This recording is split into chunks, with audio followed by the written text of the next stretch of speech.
Best actor, our buddy. Michael B. Jordan. It's incredible. He came to our Monday night fantasy factories at Dee's house. She sent me a screenshot of a fucking DoorDash for like $150. I was like, what the fuck? This is just what you guys do? This is just normal now? Yeah. None of their kids use social media. They think it's not cool. They think it's stupid. I've heard that too.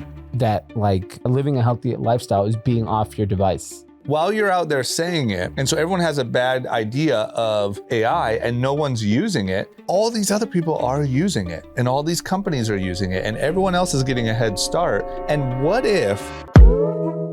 Cash. Ladies and gentlemen, group chat. What up? What up, what up? Best actor just got announced. Best actor. Our buddy. Michael B. Jordan. Michael B. Jordan. It's incredible. It's pretty crazy. Like, this feels kind of weird when I think about it. But like, sure, I've had like a pretty strange life, you know, like dabbling in some minor TV fame and stuff. But more so like the stuff that I've witnessed is really crazy.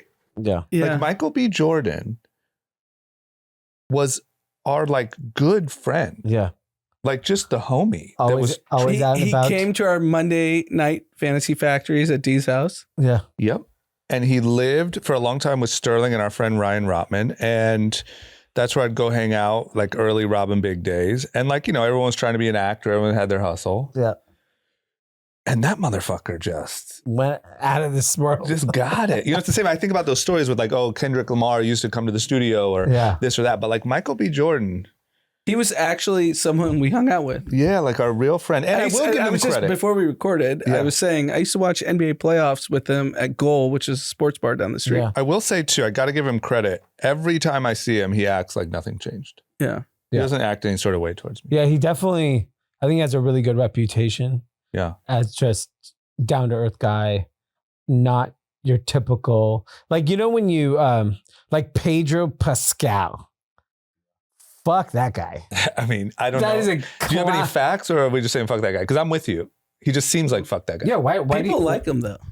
I don't give a fuck what people think. I think he's like a heartthrob. The liberal establishment. He's yeah, gay. we don't care. He's gay? Is he? Yes. Is he gay? Was that a slur? No, he's gay. He has there's a picture of him in like Us Smith the other day pinching some guy's ass. Oh, you're right. You're right. He's not. I saw that. Who is he a heartthrob for guys? Yes. You obviously know nothing, so you do not comment on the topic. You didn't even, you're a heartthrob. He's liked by the establishment, I think is what you, and like by the fans. Yeah. We're saying. But he is the epitome of why people hate Hollywood. Right. Him. Right. He sucks. No, I think the epitome is. I don't know why your target on him is so big, but I'll Why'd take you it. go But I'm from with Michael you. B. Jordan and Pedro Because Pascal? Michael B. Jordan doesn't act like Pedro Pascal. He's well liked. Yeah, everyone loves Michael I B. know, Jordan. but it's how you carry yourself when you do interviews and how you just handle yourself. You don't have to become a weirdo just because you became famous. I got to say, to that point, it seems like your boy, White Boy of the Year. Which one? Timothée Chalamet. Yeah. He got a big L. Well, with the movie? No. So he's talking too much. Well, so yeah. He's doing podcasts and I shit. actually, Yeah. Bill Simmons had a great take on one of his podcasts. He does a bunch of pop culture stuff. Yeah. They were basically like, look, when Marty Supreme was doing all the marketing stuff, they wanted to make him the like swaggy New York guy. Yeah. With like some attitude. Yeah. And it worked for the movie. The movie did over 100 million. Yeah. And I think it was a $60-70 million budget. So they're in the black. Right. And everyone got tired of it, that act. Right. But now I think And then it's like now on the decline because people got sick of this like bravado, like I'm the guy. And it's, look, I have nothing against Kylie, but people will hate that he's dating Kylie Jenner. And he's too hot. That's the problem. Right, and I think you actually said he got too hot too quick. Yeah. And now it's just. Yeah, you can't. America doesn't want you to be too hot. We just want you to be. But also don't be too hot and talk. You know what someone said? I think I saw this on like TikTok or something the other day is tell me a few things about Leo. That was the joke. Nikki Glaser. That's right. Who did the Golden Globes. Right. We know two things about Leo. He dates young girls. That's it. And he cares about the environment. And that was her whole. He's been White Boy of the Year. He's been White Boy of the Year for 30 years. Yeah. Her whole bit was like, oh, you have a 27-year-old girlfriend. Yeah. He's like, oh, I literally don't know anything about you. That's right. Props to her on And stealing that Leo from just her. laughed and smiled. Well, I think he's a different era of Hollywood where he's pre-social media. But Timmy could have done that. I think we liked Timmy because it was like, oh, he's dating Kylie. He's courtside. He just seems like he's got a vibe to him. So he has to go away now. Yes, he has to go away. He's got to lower his away. profile for a few months. Look, the thing is you lower your profile for a few months, it's fine, and you're back in good graces. Back to Sinners. They'll announce the movie of the year soon. They're the favorite to win that. They're the favorite to win basically all the awards. Ryan Coogler supposedly for best director. Well, I'm sure they're gonna sweep. Yeah. Shout out to Coogler. That guy. USC. Like him and Michael are just literally like Shaq and Kobe. It is like when Steven Spielberg and I think it was Tom Hanks went on a run of movies. Yeah, that's them where too. they were just winning Oscars. It feels like the two of them, and they're like really young. Yeah. So they could do this for another 30 years. Yeah, who would have thought?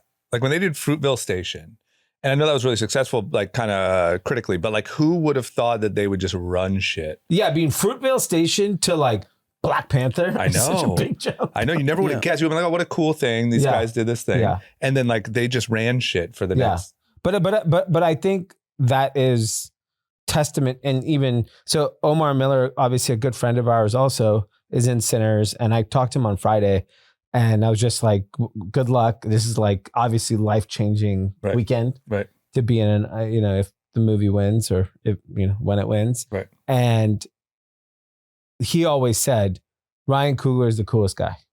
He's a bro's bro. He played like football in college and he's just like a regular dude that got into USC film school and became super talented and got the opportunity to make all these movies. And I think that's why him and Michael probably get along and they like are crushing Hollywood because it became Holly weird.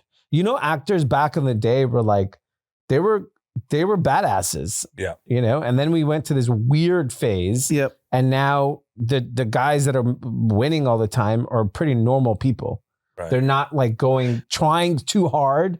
Trying too hard in Hollywood is why everyone hates them. You're right, but I just want to give you one example of Hollywood weird still being alive and well is like the whole Ariana Grande, that other girl press tour. Yes. That was 3 months ago. That's as weird as it gets. But I'm saying it is beyond weird. Yeah. I think hopefully the realness is winning above that. Yes. I don't know if they won awards or not. No, Wicked? Yeah. I don't think Wicked won any awards. I don't know. But either way, that was peak Hollywood. Yeah. That was really weird. Really weird. Yeah.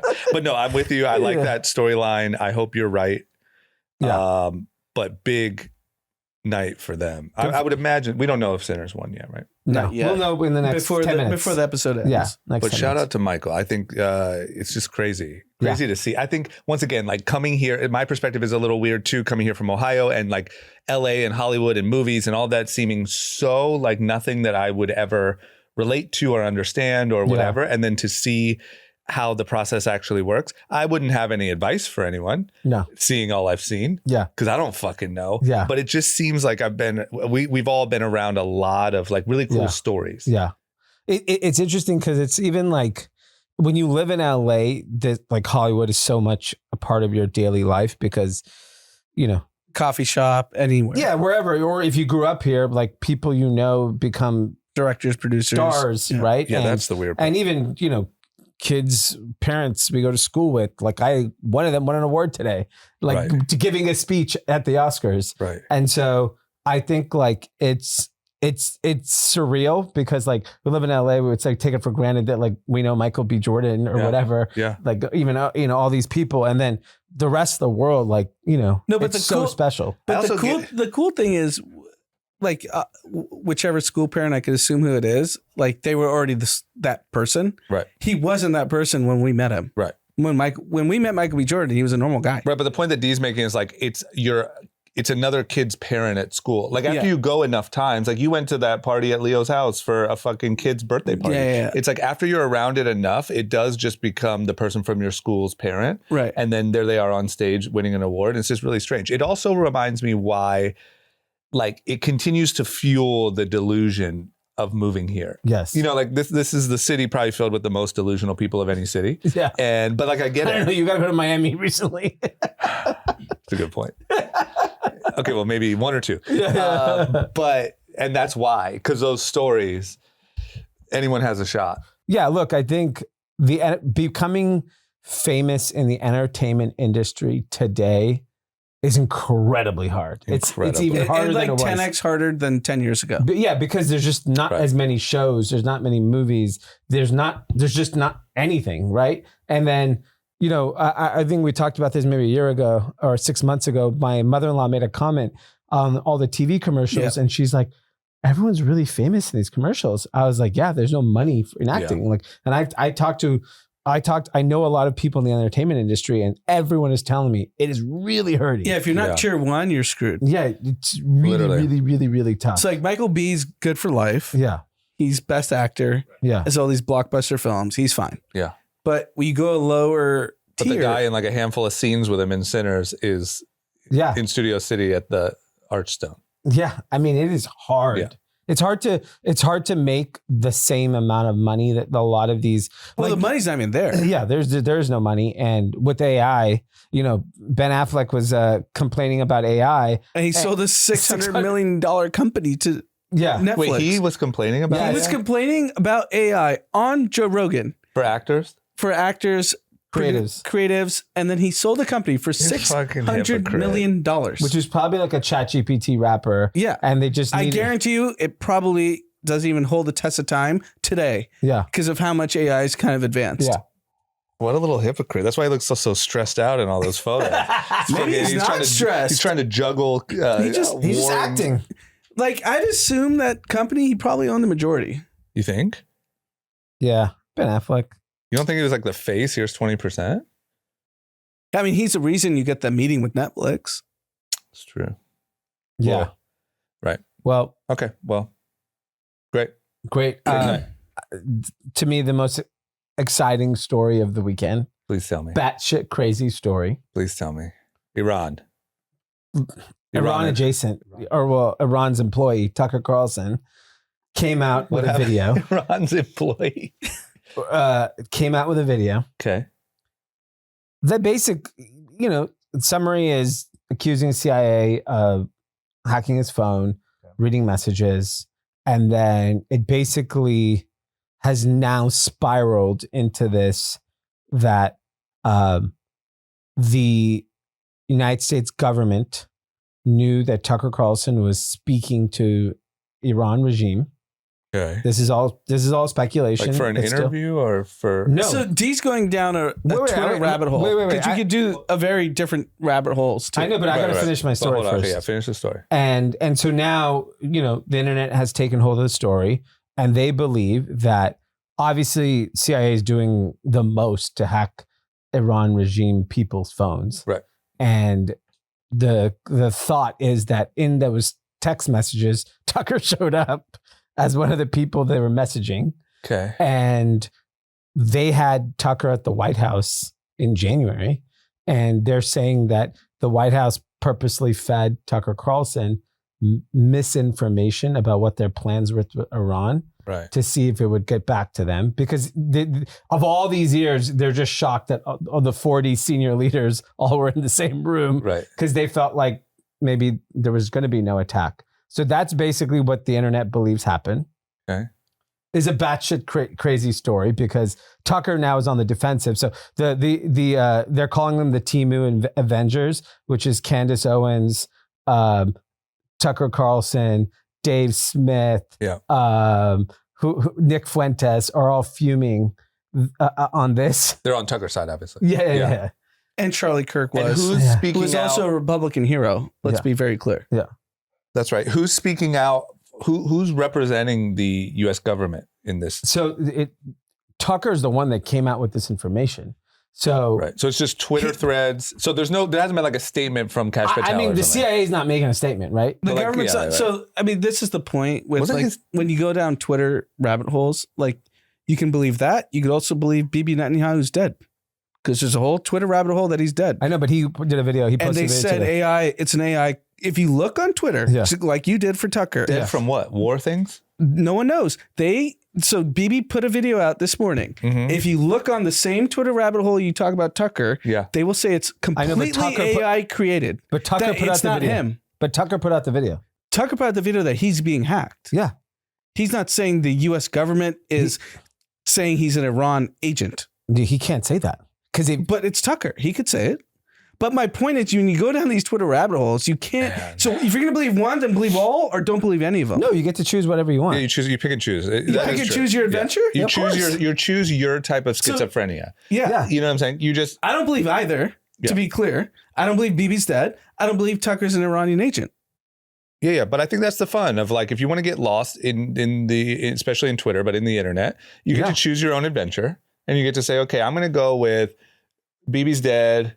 Or Tucker's an Iranian agent. Yeah, Tucker clear. I like BB's dead better, so I'm going to go deep on that. And then you go tell all your friends. You just pick and choose your adventure. Yeah, that's the beauty of the internet. Wasn't Tucker Carlson's dad in the CIA? Yes. Okay, I don't know. I mean, Tucker's been on TV since I've been in high school. I'm old. Yeah. I don't know. What does that have to do with? Why my point is he's been public for over 25 years. He could be an asset. He could. So could everyone. Do you believe anything here? Is there anything you want to stand on? The only thing that I believe is that I think Tucker thought he was really hot shit, and he thought he could just freely talk to government leaders across all different countries. Right. And I wouldn't be surprised if he opened his big fucking mouth to the wrong person. Yeah. And he's an egomaniac. And there's a chance that he said something stupid, even in passing, to someone related to Iranian leadership. Right. He has a house in Qatar. He has a house in Qatar. No, he went and bought it to prove that he can have one. Yeah. Yes, but he has a house there. Don't you think that's weird? I mean, Kushner's in the Middle East every fucking 2 months before the war. Yeah, but buying a house is weird. You're buying a house there is insane. Buying a house is weird. He gave his whole explanation. I don't like Tucker. Exactly. That could be your cover. I have not liked Tucker since high school. Yeah, I know. So I'm not saying I'm a Tucker fan, but I'm saying you want to go down rabbit holes, you got to go rabbit holes both sides. Yeah, but my rabbit hole is why you have a house in Qatar. And your dad in CIA. My rabbit hole is why is there an AI image of? But can't both be true? Yes. Yeah, take them all. Yeah. You're just mad that Tucker's an Iranian agent. I don't care if he is, but I don't believe it. Is my point. Right. Yeah, you don't have to believe That's it. Fair. You don't have to believe it. Yeah, but I think he's just an incredible clickbaiter. But don't you think? I mean, it makes total sense that he would be talking to them, like to try to do an interview. He's talking to everyone. Like, look, I think Candace Owens and Tucker Carlson have figured out the algorithm. They figured out how to go viral. They each get millions and millions of clicks and views, and they make millions and millions of dollars. Yeah. And I think that's it. Like Occam's razor. I don't think it's more complicated than that. You say crazy stuff, and they're both articulate. Yeah. I don't believe either of them. But my point is, you say crazy stuff in an articulate way. Yeah. You get clicks. I also think it's like even hard to I think when you get to a certain level, like it's hard to even like start to separate what your own intentions are, because it's not only about money, but you're getting so many views and like so many responses that you feel like you're right. It happens in sports media. You see the guys that say crazy stuff. Yeah. You get millions of views and you make millions of dollars. It's no different than geopolitics, right? Yeah. Portnoy does the same shit. Yeah, he knows how to stir the pot really well. Yeah. Yeah. Okay, well, fuck it. Yeah. Tucker's a fucking asset. Here's the obvious thing. If he did share any information that he was not supposed to, he'll get arrested. Yeah. They'll arrest him. If he didn't, then they won't arrest him. Very simple. I missed that one. That'll probably show up on my TikTok tonight. I haven't been on TikTok in a little bit. Oh, really? Well, yeah, I've just, been out here running and looking for wives. Just out here looking for wives. But I really do think... By the way, a lot of people come up to me about that. Yeah, it's same. Yeah. Like, even last night when I went to the venue I went to, our friend said, if he wanted to find a wife, he should have come here tonight. Yeah, she invited me. Yeah. And what's funny is she, on her own, like the week before we had that episode, she was like, man, because we were with Brian and his kids. And she's like, you need some of those. Yeah. And I was like, why me? Yeah. Why's everyone got their eyes on me? Because you basically live a dad life. What are you talking about? I'm wild. You'd just be fat because you won't have time to work out. Right, But other than right. that, No, but I mean, literally the other day, there's a girl in my building that listens to the pod, but she came up to me at the pool and was like, "Hey, good luck." Okay, so everyone's broke. except I will tell you this. This is a funny way to maybe tie in my wife hunting with this story. okay. So obviously I was in a relationship for a very long time. Yeah. And in that span of time, I feel like things changed a little. Because I was also in a relationship kind of before that. Yeah. So it's been a while before I've really been like just purely. First date. Yeah. Like just dating, getting to know people. Yeah. So one thing that I will notice is, especially the younger ladies, which I'm still talking like late 20s, Yeah. are really bold about like asking for money. What do you mean? That's a wait. Is this prostitution? No. Well, no. I would say for some reason I find them on Craigslist. No, it is kind of borderline prostitution. Are you at a karaoke bar? Right? Where are you going? Right. So I'm innocent here. I've never, participated in these things, but like, they're just like. I'll give a couple examples. One girl that I was having a conversation with that I never, for the record, hooked up with, never kissed, never nothing. We had a little vibe going on text. Yeah. She reached out to me and said, "Hey, I'm having some friends over for a housewarming. I didn't realize how much the food bill would be. Yeah. Is there any way you could help me out?" Were you invited? Wait, hold on. No. Were you part of the original plan? Nope. I knew nothing about it. This was the first text I got. Oh, and that's bold. So I said, "Look, well, you shouldn't have a fucking $300,000 car." Fair, but like I've been known for having it's gonna sound douchey. When I was on TV and clothing company and driving a fucking really nice car, like everyone knew or thought I had money. It was not like this. This is different. Yeah. And so she said, but can't they just do a simple Google search? They can, but like what I'm saying is like, because you can do the net worth of drama right now. Totally. For the record, it's wrong, but I don't ask me for money. But anyway, my point is like, to me, that would happen more in the past. So anyway, so I said, no, I don't do that type of thing. Good luck though, have fun. And I said, wait a minute, I'm curious. How much is it? Yeah. And she sent me a screenshot of a fucking DoorDash for like $150. Oh, for how many people? I don't know. I was like, what the fuck? This is just what you guys do. This is just normal now. Yeah. And then another girl was like, hey, like, is there any way, like, would you help me like fix my car? I got to get my car fixed. So you're money bags. Money bags. But I don't walk around. I don't wear watches. I have a nice car. But like, I'm telling you, I've talked to some friends and this is a common thing where like, number one, everyone's broke. Yep. Number two, even like, I feel like, I don't know, like, I guess if you're at the top tier and you're like one of these models that are just getting paid for fucking whatever, you have money. But like everyone else, there's a lot of really pretty girls that are just completely broke. And I feel like there's sort of a, this is insane. Yeah. And there's way more, but there's like a sort of this vibe of like, you should be taken care of. Like, do you know that there's an app, a dating app that was going viral, that was really getting some steam on TikTok?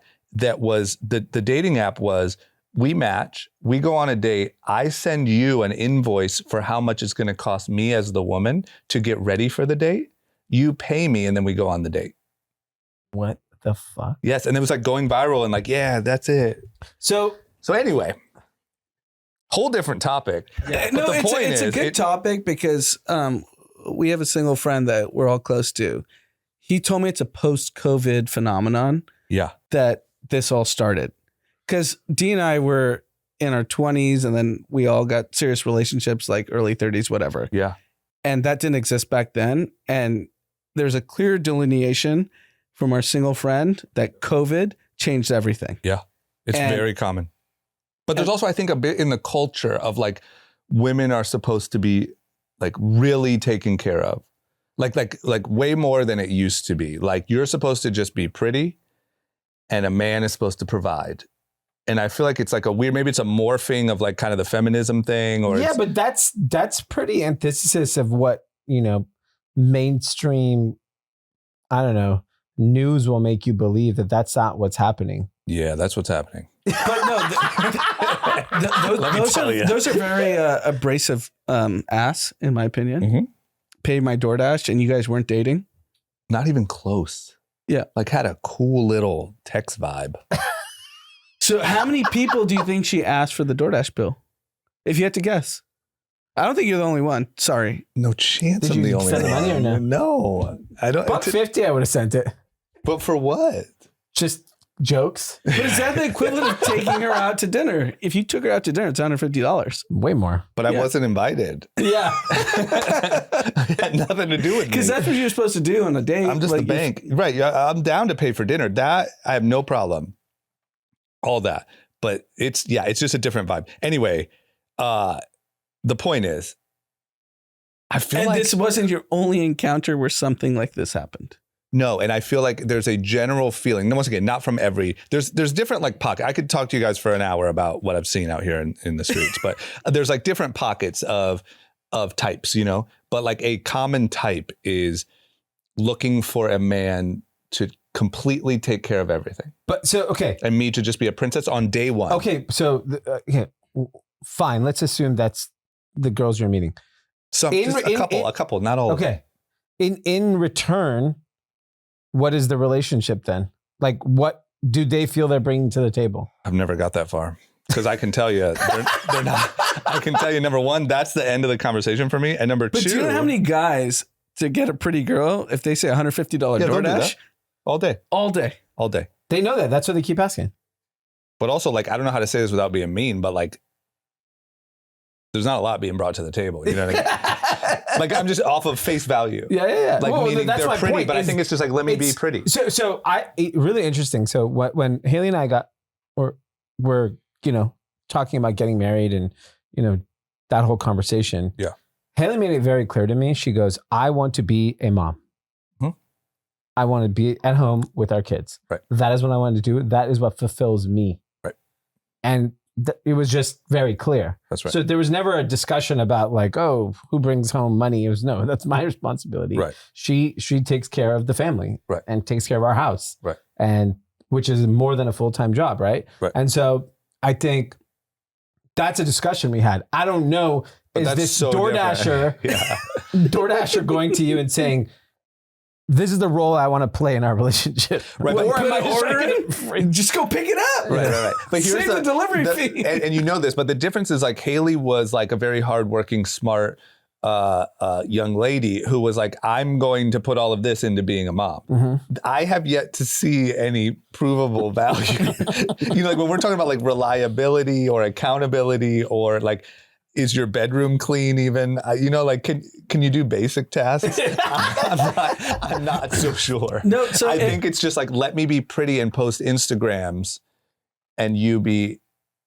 That's not going to work. No, so that's the vibe I get. I don't know. I stay far away from any of those things. With like Amanda, she handles all of Mav's health insurance, all of Mav's therapists. It's a full fucking time job. Right. It's literally like 18 hours a day. Right. And you were like, I thought about that. Yes. And you were like, how do I find someone that if you would have to deal with something like that? Yes.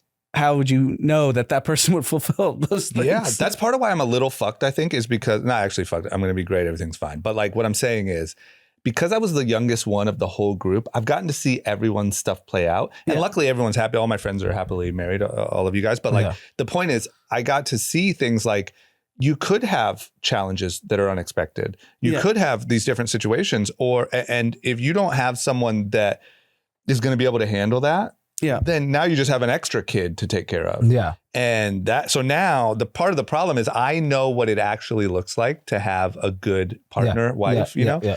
But that's also like, if you start dating someone seriously in like, let's say in the next year, and you're like, oh, I want to marry this person. It's a conversation you just have to have. Yeah, for sure. But that's what I'm saying. You just got to lay the cards out, because like you can't leave like, all this to hope. No, 100%. I'm just saying, that's why I'm saying the conversation ends. Yeah, when the DoorDash when you send me a screenshot of your DoorDash. Yeah, you gotta leave that like a little later on. 100%. Like, you know what I mean? Like if we have a good thing going and you're also doing nice things for me, maybe I have a long day and then you bring me a nice whatever, you cook my steak, whatever. Make me a protein shake. And then you say, hey, can you help me with this thing? Sure. Of course. Of course. But like, I don't even know you. Yeah. You just assume I can help you with your DoorDash. Yeah, that's it's a new weird. thing. I don't think that weird. existed when we were in our 20s. No, and I have, multiple friends who are single, and it is a common, I think also it's like the era of OnlyFans. Like OnlyFans didn't exist when I was, so there's this sort of like paid to be hot sort of thing.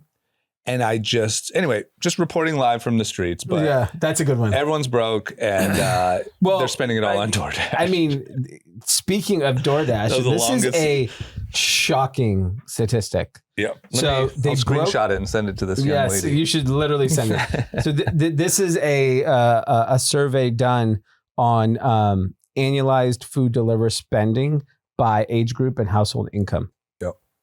Less than $50,000. Okay, less than 50 by different age groups. 65 plus, they spend 199. Wait, what are we talking about? Sorry, a month? Pardon? What are we talking about? A month? 199? A year. Okay. If you 18 to 29, they spend $310 a year if they make less than 50. A lot of college students. 30 to 44, which is millennials, $649.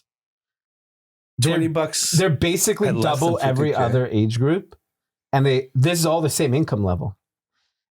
$50,000 to $100,000, $559 for the same group. 30 to 44, 30 to 44, $100K plus, $446. They spent the least money is the more money you make on food delivery. Yeah, because I'll tell you, man, there is a epidemic of people that are.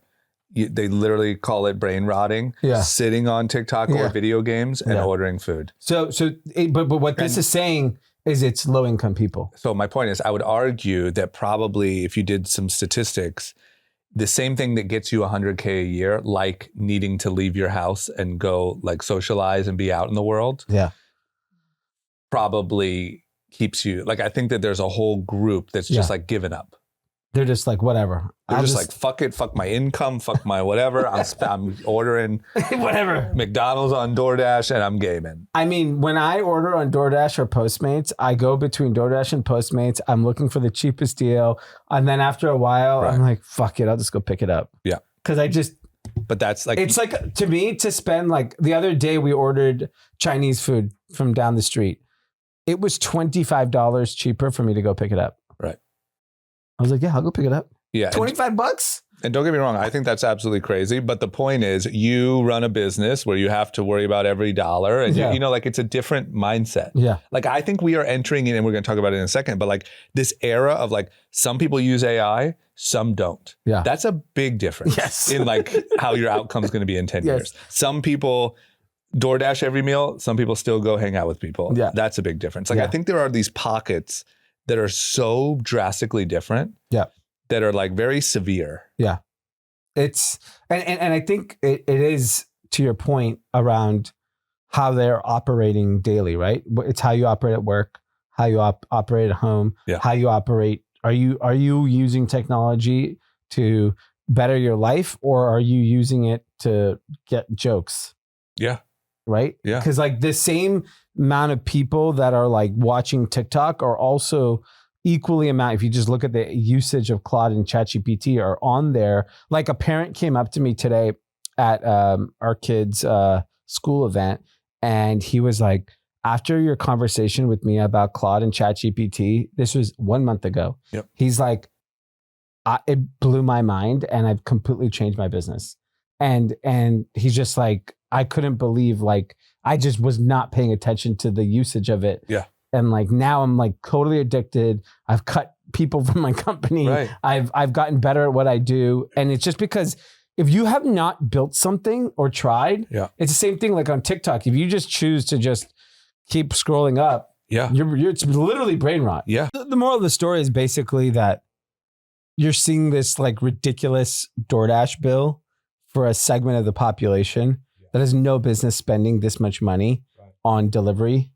And it's actually quite shocking to me even when I go to the airport and I see what people are wearing, spending their money on, whether it's DoorDash, Ubers, right. like these, it's kind of just like, to your point, giving up. It is giving up. And here's the other thing I want to say. Wait, but giving up in what sense? You just spend all your money and figure it out later? I think, let me say this, I'll say it very clearly because I really feel this, and it's alarming, but also I don't care, is like, I think all of this messaging of like doom and gloom and the world is ending and war and Trump is evil and all this stuff. I think there is a large group of people that are like, fuck it. Like the world's going to end. Yeah. Everything sucks. Like, I think it has worked on a huge group of people to make them check out. It's not fair for me. I'll never get rich. So might as well get the DoorDash and not get in your car and go get food. Yes. Yeah. Not only that, not get in your car and go get food, not go hang out with another person. Like the part of the motivation to go get food is to see another human and like have a conversation. The amount of like people, guys and girls that I've heard from, they're like, oh, I'm just rotting. What are you doing? Yeah. And like, what? You know, and like literally it's just. Rotting is crazy. Literally, it's a casual term. Like it's like. That's what the youth is saying now, rotting? Mm-hmm. But not even really the youth. I'm not talking to the true youth. They might be, who knows? They might have swung the other way or they might be completely off the rails. But like, yeah, like just giving up on like, basic. Your career path, your seeing friends, like, I think that it is so entertaining to sit in bed on TikTok or play video games and just have food delivered to you and shoved in your face that you're just like. I really think the pendulum's going to swing, and it's because. Which way? Back to ambition. But back to normal. And I think it's because I've already heard amongst teenagers, like parents, that none of their kids use social media. They think it's not cool. Yeah. They think it's stupid. I've heard that too. That like, it's just, they want to be present. Like that is a thing. Because if health and wellness is really the new jam, right? And it's like, you're going to see it kind of permeate throughout, mainstream culture in America, then that comes with living a healthy lifestyle, and living a healthy lifestyle is being off your device. I agree. I really think it's, like youth sports in every fucking sport is record participation. Yeah. Record. Every single sport is fucking packed. Yeah. Waiting list. Doesn't matter what it is. Whether it's a fucking dance class, gymnastics, karate, baseball, basketball, everything has record participation. Yeah. And it's because I think our generation of parents are like, fuck this. We got to keep these kids away from devices. Yeah, that's a good point. All the parents now know it's fucked up. We know it's bad for you. Yeah. It's like eating. I think it's going to be, sadly, an inequality issue because the higher income people can afford to get their kids and all this stuff. But a single mom that has to work is just going to let their kid on the device. But I got to say what's sad is like, it doesn't have to be that way. Like, meaning there's nothing cheaper than like going outside and playing. Of course. Also, like iPads and all those things cost a lot of money. AI is essentially it's an easy free. hack. If you're like tired and you're a parent and you work 16 hours, you're going to do the hack. Here's another thing. To me, this is also something I'm extremely fired up about and don't care at all, is it's the same, meaning like drama's on one today. Meaning like I'm gonna get really passionate, but also like whatever, I can't control it. I think this difference in AI of how people treat it is sort of like, but even more severe, as if the cell phone came out and just like a huge portion of the population just didn't use it. Yeah. Right. But when the iPhone came out, everyone knew about it. Everyone thought it was cool. Everyone was trying to get their hands on one. Yeah. AI is such, and it's even obviously way more of an advantage than the cell phone or even the internet, I would say. But there's a huge portion of the population that has a negative feeling about it. Yes. And that is going to cause such a huge difference in outcomes. Yeah. It's actually, so there's a Pew Research study that came out that said only 17% of Americans think AI will have a positive impact, which is just, that's absurd. Here's a good that's stat. So dumb. I know in this room, it's not going to resonate, but ICE, which is largely unpopular in America, is more popular than AI. That is like, but Did you guys listen to the last All In? No. So I listened to it. So Chamath and Brad Gerstner and Sachs were on. They got in a huge fight over AI. Yeah. It was actually very fascinating because they're all in the field. Well, he's the czar. Sachs is the czar. He's speaks for the administration. Right. Chamath has sold. So what's the czar saying? No, hold on. Let me just. But we know who they are. Everyone knows who they are. Recap the conversation. Yeah. So the conversation was about Brad Gerstner, Altimeter Capital, huge fund. He's an investor in Anthropic and OpenAI. Yeah. Anthropic did $6 billion in incremental revenue in February, which is like the fastest thing we've ever seen in the history of corporate America. Yeah. No one's like just increased $6 billion. Yeah. And Chamath counters and says it's all bullshit. And his point was, all you're seeing now is Fortune 1000 companies all knowing they need an AI story. Yeah. And they're spending a fortune on OpenAI, Anthropic, all of it to try to figure out if it works. Right. And he's like, he has a company called 8090, which is a bunch of researchers that are doing AI stuff.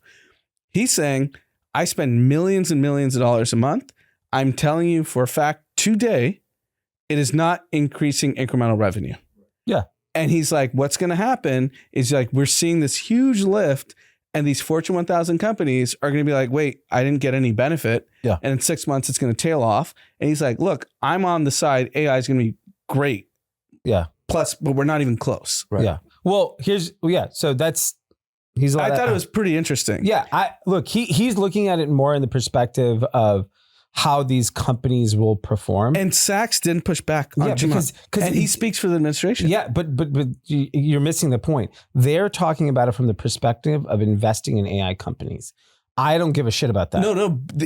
Chamath's point was the actual company that's paying for the AI. I know.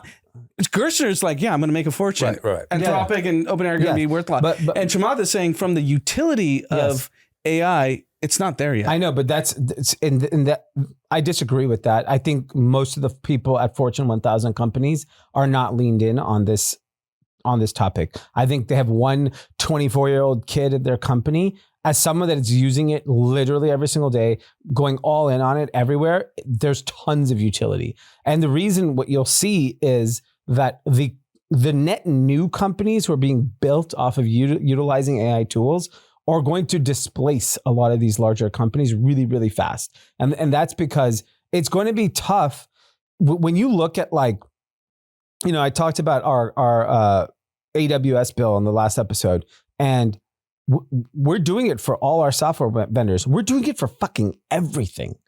There's so much money just sitting if you do actually know how to use it. I don't think most people know how to use these tools yet. I think there's not like a lot. It's happening in such real time. Like I saw someone in our office the other day using Excel without Claude. I was like, what are you doing? So I guess if you don't use it, then it's fucking useless. The argument with what you're referencing is, sure, if certain people are going to be able to take advantage of this, 100%. I think everyone can. It's a mindset. And it's almost like the analogy of D saying, I see on DoorDash, yeah, it's way easier if you get the Chinese food down the street. But he's like, oh, if I pay an extra $25, it comes down the street. Otherwise, I drive and go. And that's kind of where we are in AI, in my opinion. Right. Like, are you going to go down the street? Right. That's the analogy. So I agree. But I do think I just thought it was an interesting argument for. Yeah, I'll listen to it. I didn't listen to it, or else I would chime in with my take. But I think that back to sort of our topic, because it's a little different, is I don't know. It just feels to me like there is going to be a gap.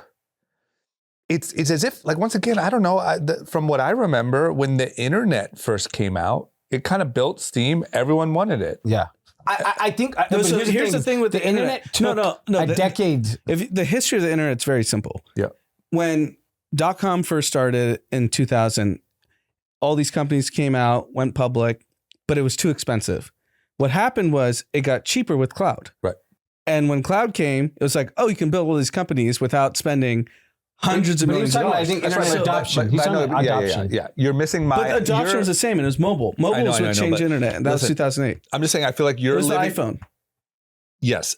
My point is, I think that every single consumer like there wasn't a feeling of like, oh, this is going to be bad for society. Yeah. This is going to turn into robots and kill us. And arguably, I've wanted for that to be way worse. Way worse. But that was also like their point, the administration's point. Sachs, who speaks for the administration, he's like the communication from Sam Altman and Anthropic are terrible. Yeah, they're doomers. There's like Anthropic CEO Dario says everyone's going out of no one's going to have a job. Yeah. Sam Altman saying like, intelligence and utility. Saying that shit. And they also keep saying that like, well, we don't know what's going to happen with it. Like, we don't know if it's going to be sentient. Well, you're the one that's doing it, bro. I know. Don't say that. So the communication's terrible. So the same poll that 17% are favorable in America, 83% in China are favorable for AI. Right. Yeah. That's a problem. Well, that's obviously a made up poll. Of course. That poll's not even real. I saw everyone post that. I'm like, what are you talking about? Nothing. You believe anything these people say? No, but I do believe Americans don't believe in AI. I believe that. That I believe in. I think your average person has not. If we had AI Day in America, and you got to use it, and we said, okay, everyone loves, Super Bowl, right? On Super Bowl Sunday, we want every American to go to pick one of them, Claude, ChatGPT, Google, Gemini, ask a question. Yeah. All I want you to do is ask a question. You ask one question, your experience with AI changes immediately. Yeah. So when you talk about messaging, so I don't know if you guys saw Travis Kalanick. He started he reformed his company Cloud Kitchens to called Atoms. Did you guys see this? I saw he started something new. Okay. He basically is building a robotics company. Yeah. And he went on that very viral tech platform TBN and did like an interview, and the clips are going crazy. And he's building robotics. So it's everything from food, plumbing, trucks, like you name it. And his messaging was so much better. He's like, the plumber is no longer going to be the plumber. He's going to be the LeBron James of plumbing. Yeah. Right. So you just say that, people will get on board. Yeah. We just unfortunately have two. But if you leaders. say Sam Altman, everyone's intelligence is useless. Right. Well, you also have to understand the brilliance of Steve Jobs. Steve Jobs knew he was creating a phone. He knew that it had to be done in sequence. Because I think the early sketches of iPhone were way before it ever came out. 2007 it came out. So yeah, I'm sure. Way before. Yeah. But what was the method to get people used to a device? It was music. Music is non-threatening. Well, that's how he started the iPod. Yeah. Yeah. For sure. And his concept was make something that's useful, that people can easily relate to. Who doesn't want 10,000 songs in your pocket? Like, most people are obsessed with music. So having 10,000 songs in your pocket created the path for iPhone. Dario and Sam are such idiots. They go out and say, exactly, I don't know, in the control of this thing, everyone's going to lose their job. There's going to be mass riots in the streets. But it's not shocking that if you have the two leaders in the industry, that the approval rating's so low. I know. That's the D's point, is like, what the fuck are you doing? You're not helping yourself. Because also, here's what feels like a little bit of a trick, even though I don't think they're doing this intentionally, but while you're out doom and glooming, first of all, maybe you're right. But like, while you're out there saying it, and so everyone has a bad idea of AI and no one's using it, all these other people are using it, and all these companies are using it, and everyone else is getting a head start. And what if it's not the end of the world, which I believe it's not even close? You're just going to end up with a bunch of people who were left behind because of all your scary ass messaging. Like, do you think Sam Altman uses AI in his day-to-day life? Of course he does. Yeah. His whole life probably is on an agent. Right. So what you're doing is you're scaring everyone away from it while you're yourself benefiting from it. And I just think that, like, I think it's a really unfortunate. I'll give you another example that's really simple. Is my dad heard our episode like 3 months ago, where I think you more bluntly, D, said like, if you're not using AI, you're an idiot or something. Yeah. And so my dad called me the next day and was like, all right, what is it? Yeah. And so I walked him through downloading ChatGPT, making an account. And then like he used it for like, he has a band that like a cover band that sometimes they go play events and stuff. And someone hit him up and said, hey, can you give me, I don't really know, can you just give me like a rundown of what the band is? Like give me a description. And he had ChatGPT write it. Yeah. And the guy was like, great, you're booked. got it, and then made a flyer, and then made a whatever. And he's like, oh, this thing's pretty cool. Even on the smallest level, it helps. No, we're all on the same page. I don't think the three of us are debating the usefulness of it. Right. The argument is basically like we're doing everyone a disservice by the way. That's my point. That's my point. So I think like when you think about the marketing of AI, where I think they've completely misstepped is that like they're shooting too big. They're trying to do these big problems first. I will give you like how I would do AI if I was running the company, Anthropic or OpenAI. I shared a story how my water bill was really high. Yeah. Really fucking high. I put my water bill in ChatGPT. I said, what the fuck's going on here? Yeah. Because you have a leak. Okay, fine. I don't know what a leak looks like. I mean, I know water's dripping, but like, there's how to find it. Where is it? Yeah, exactly. So it could be anywhere. Yeah. I go to the front of my house. I see water dripping out of this valve. Yeah. Took a picture, put in ChatGPT. Is this the leak? He goes, that's the leak. And it goes, I go, what should I do? And he goes, call a sprinkler repair person. Yeah. And I was like, what is this? What's going on here? He's like, oh, you just have to replace the valve. And that's exactly what ChatGPT said. Yeah. And my water bill has dropped 75%, which just to put into context, I was getting charged like $600 a month for something ridiculous. $750 a month. Yeah. That's how bad my leak was. Yeah. Now it's like, even I still think it's too high. Like I think there's another leak. Right. It's like $100, $150, whatever it is. The leak might be your big ass family. Yeah, it could be. Yeah. But it's just like if you showed people like, hey, what if you could save a few bucks around the house? Yeah.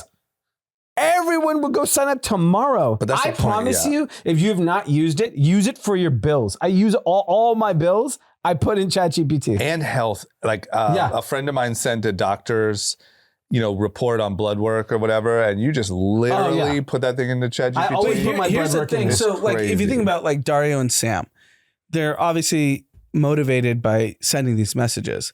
So they're basically sending these messages to say we're the only ones left that are important in business. And that's how they keep fundraising at these gargantuan valuations. Right. And but why are you doing an interview? That's the incentive. But why are you doing an interview with fucking Theo Vaughn saying, I don't really know how to control it. It might have a mind of its own. What are you doing? Yeah. No, because what they don't realize, the incentive is they think they're God. Is that the incentive? Maybe. I don't know. But what I'm saying is because they're not stupid. They're brilliant people. Right. But what I don't think their incentive is, I don't think they're doing this on purpose because it would actually be stupid for them to do it because there's a lot of customers that are leaving on the table, is they're scaring a massive portion of people away from it.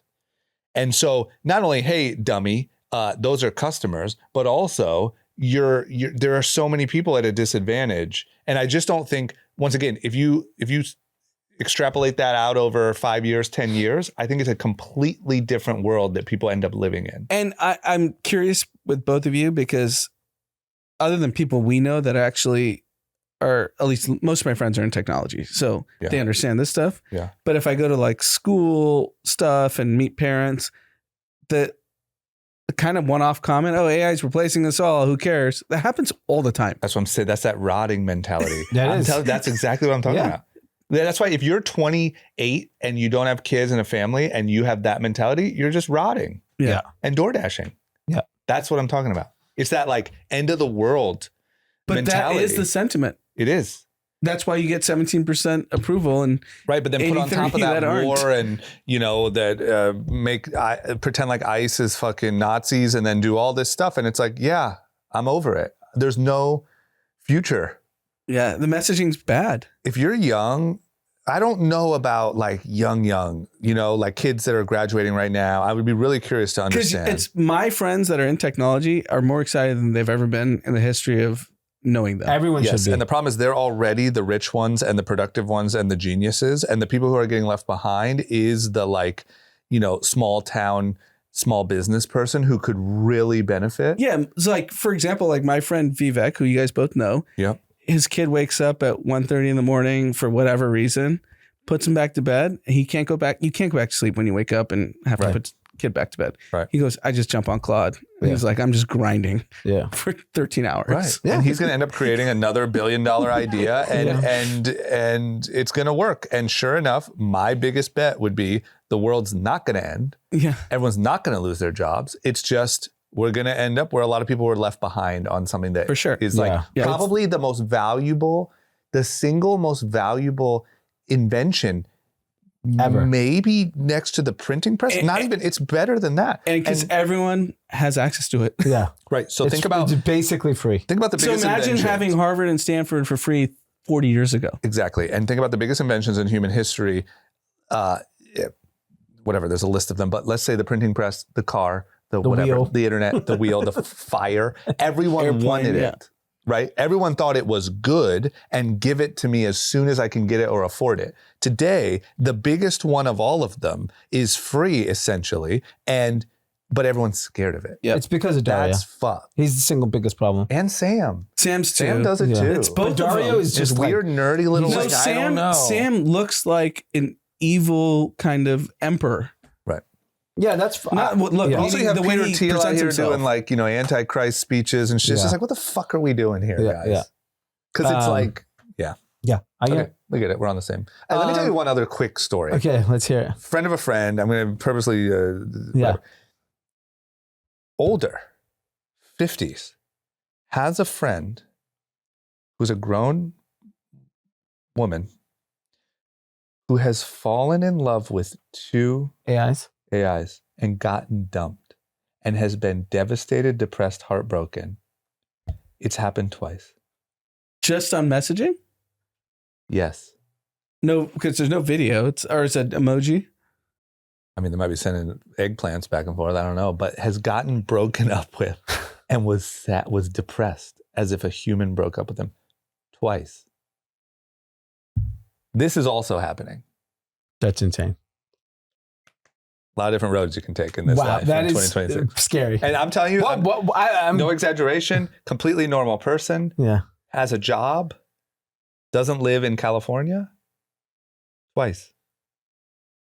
Devastated. It's her, not the AI. It's you, not me.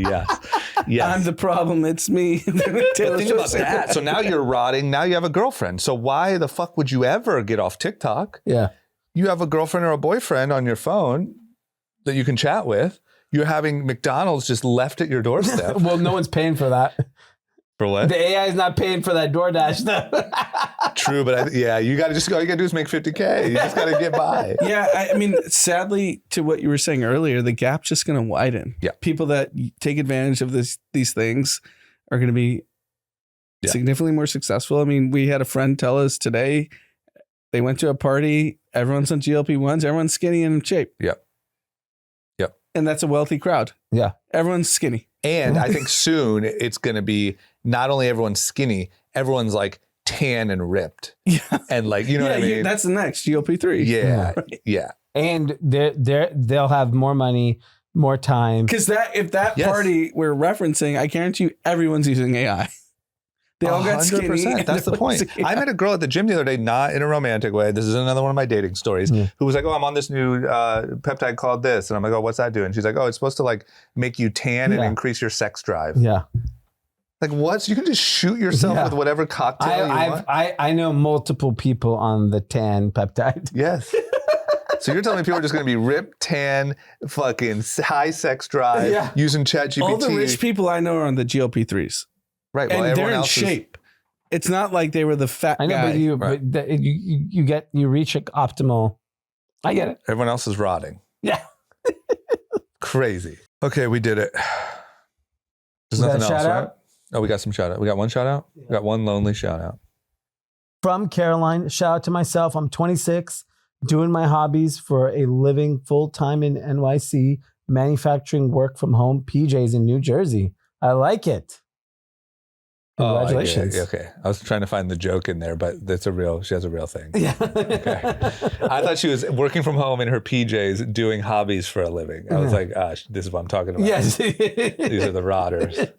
Okay. No, she's actually doing it. No, she's selling to the rotters. She's selling to rotters. Because I bet you the pajamas you're selling aren't going to work from home.